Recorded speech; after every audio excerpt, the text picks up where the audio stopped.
Hi everyone, in this video we will show you how to fix Roblox disconnecting for no reason.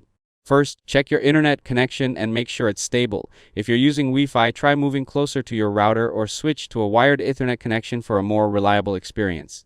Then restart your computer. This refreshes your network connection and closes any processes that may be causing conflicts. Now open settings on your PC, then click apps from the left side.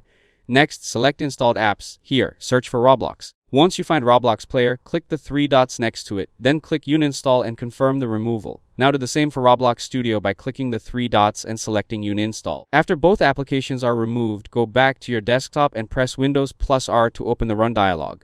Now type %temp% and click OK. This folder contains temporary files that are no longer needed. Press Ctrl plus A to select everything, then delete all the files. If some files are in use, simply skip them.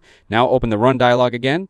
Type temp and click OK again. Select all the files and delete them to remove additional temporary data. Next, return to your desktop and right-click the taskbar. Select Task Manager. Look for applications using a high amount of CPU, memory, or network resources, and close any programs you don't need before launching Roblox.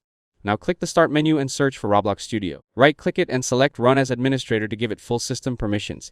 Then search for Roblox Player, right-click it, and also choose Run as Administrator. Now open Google Chrome. Click the three dots in the top right corner. Then select Settings. Click Privacy and Security from the left side. Now select Delete Browsing Data. Check the boxes for browsing history, cookies and other site data, and cached images and files. Then click Delete Data to remove old browser files that may interfere with Roblox downloads or updates. Finally, download and install the latest version of Roblox Player and Roblox Studio from the official Roblox website. Sign back into your account and launch your game. Also make sure no VPN or proxy service is running, and keep Windows and your network drivers updated for the best connection. If this video helped you out, don't forget to leave a like and subscribe to the channel.